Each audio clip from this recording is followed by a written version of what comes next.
Hey friends, this is Jordan with O & Co Games. My team and I are making a pixel platformer called Tethergeist, and while the game itself has been in development for over 2.5 years, we've only really started sharing our progress with everyone in the last half a year or so. Still, that's 6 months. It's wild to think that our first devlog was over 6 months ago. It feels like we just started this YouTube channel, and yet looking back, we've accomplished so much since that first video in July of 2023. Since then, I've been steadily releasing a devlog every 2 weeks, and I feel like I've learned a lot along the way. So in this video, I want to recap what we've done in the last half a year and also share with you guys what we've learned along the way from our experiences. So back in 2021, we made Tethergeist for the GMTK Game Jam. It was a blast. In 48 hours, we made the first iteration of Tethergeist, got a ton of great responses from people, and ranked in the top 10 of the popular vote out of nearly 6,000 other games. I didn't get any sleep that weekend, but I got a stellar game out of it, and more importantly, I found my team. That first month after the jam, I refined the game a bit, but soon thereafter, the excitement really died down, and honestly, development for Tethergeist moved pretty slowly for the next several months. So that brings me to the first lesson I learned. The initial excitement of making video games goes away, and at the end of the day, it is still work. It just is. What separates the great indie developers from the rest is that they follow through, even on days they don't want to work on their game. Now, obviously, that wasn't the end of Tethergeist. We've since rekindled our fire for the game, but I think it's important to note that for quite some time, the progress we made on our game was rather slow. It wasn't until we really internalized this concept of follow-through that we started seeing measurable progress again. Anyway, fast forward to July of 2023, and we decided as a team to start a devlog series. In that first devlog, I caught everyone up to where we were after 2 years of development, and the video honestly did way better than we could have ever hoped for. At the time of this devlog, that video is sitting at around 47,000 views, and it is still consistently pulling in views each day. Which brings me to the next lesson I learned. The first devlog is critical. I've seen it time and time again, where a game development channel releases their first devlog and it explodes. Their follow-up devlogs always do worse than that very first one. So if you're planning on starting a devlog series, make sure that the first video you make is a real banger. That's the one that people are going to view. That's the one that's going to plant that first impression in your viewers' minds, and it's going to be what they use to decide if they want to follow your project or not. This devlog series also reaffirmed my lesson about follow-through. None of our devlogs have performed as well as that very first one. It seems common for game dev channels to sort of give up after that initial hype when they see people aren't as engaged as they once were. Don't stop. Keep consistent. Sure, none of our devlogs blew up quite like that first one, but that initial devlog only accounts for about half of our subscribers. Our channel has nearly doubled in size since the initial hype because we've stayed consistent. You can see it on other channels as well. Those that stick with it and have good content tend to always do well one way or another. Now, over the past 6 months, we've done a lot of work on our game's physics and overall feel. We refined our characters' movements to feel responsive and organic, and we've shared a lot of the details in this devlog series about the lengths we're going to make the movement in this game feel predictable, forgiving, and just fun, despite it being a pretty difficult platformer. One of the key lessons I learned in relation to this is just how much time it takes to get a game to feel right. Players can tell if your game has been quickly thrown together. Take our original version of Tethergeist, for example. The controls feel a lot more rigid and disconnected from player expectations. And naturally, that's the kind of experience you'd expect from a game made in 48 hours. The difference between how our original jam version feels and what Tethergeist feels like now is pretty substantial, but it came at a pretty big price. That price being several months of developing, tweaking, and refining how our player moves as we've progressed on our game development. I guess what I'm trying to say here is quality takes time.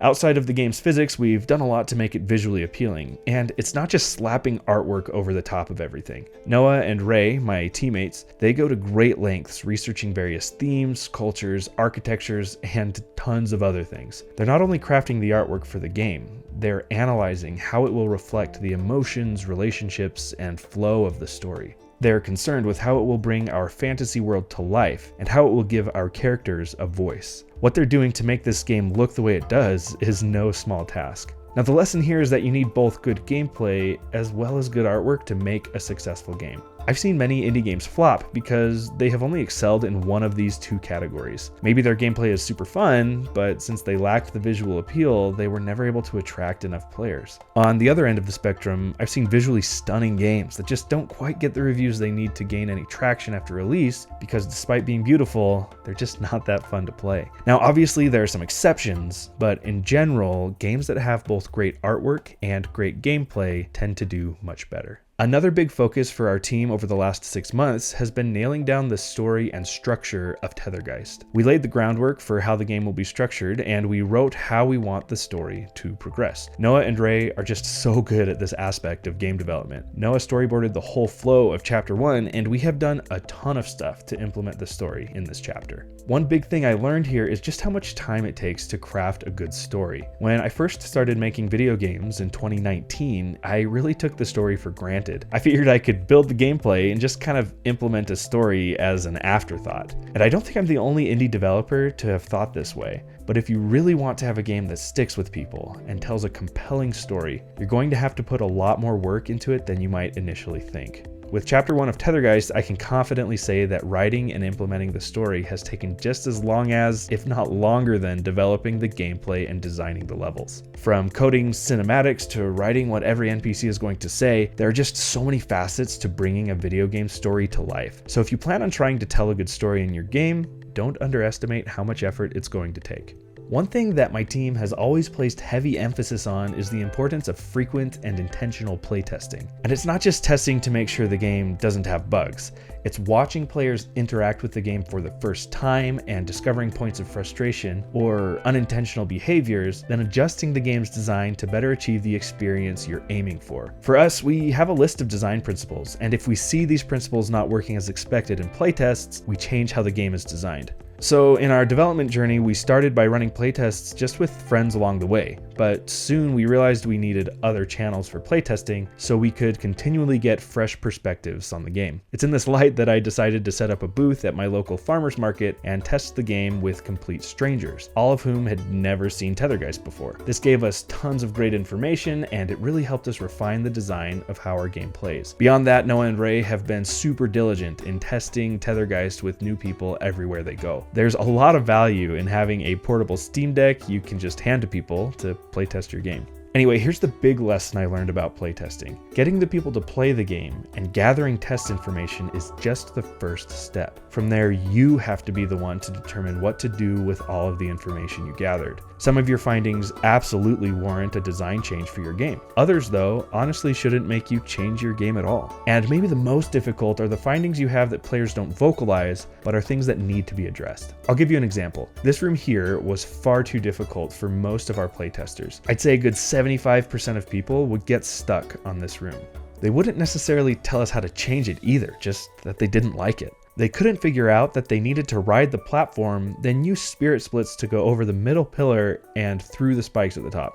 Sometimes people would try to rejoin in this tiny pocket, not realizing they could just swing the spirit a bit downwards to easily pass to the other side. Since so many people struggled with this room, we knew it needed a design change. We ultimately decided to add a crystal wall at the top, something that players are already conditioned at this point to send their spirit through. Putting the crystal at the top like this helped them understand they needed to go over the column in the middle. We also adjusted the nectar locations. Now there's a nectar on the other side that is below the spikes to help players realize they need to move the spirit down before rejoining. These are all small-ish changes, but they made a big difference. Now in our playtests, people figure this room out relatively quickly, and it's honestly just as difficult as it always was, but now players don't get so frustrated just trying to figure out what to do.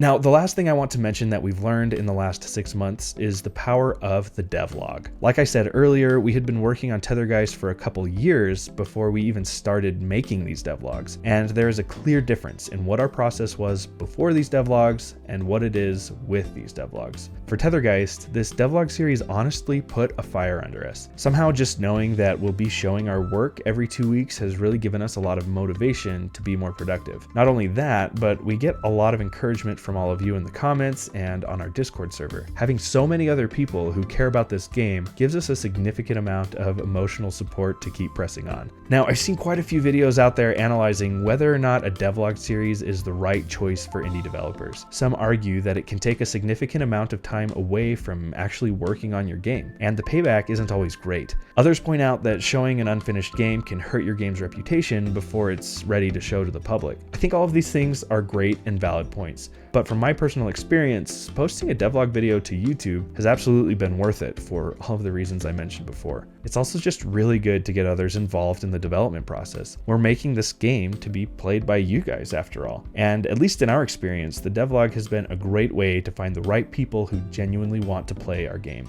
So anyway, that's kind of the summary of how the last 6 months of game development have been. It's always good to take a step back and look at the progress you've made. It's kind of like a hike. When the trail seems like it's going to go on forever, it's encouraging to look back and see just how much of the trail has already been traveled. Step by step, piece by piece, big things can be accomplished. So here we are. We've got a big path ahead of us to finish Tethergeist, but we're really excited and optimistic about the future for this game. To stay up to date on our progress, please subscribe, join our Discord server, and wishlist Tethergeist on Steam. All of the links you need are in the description below. As always, we have plenty more to share in store, so I'll catch you next time, and thank you so much for watching.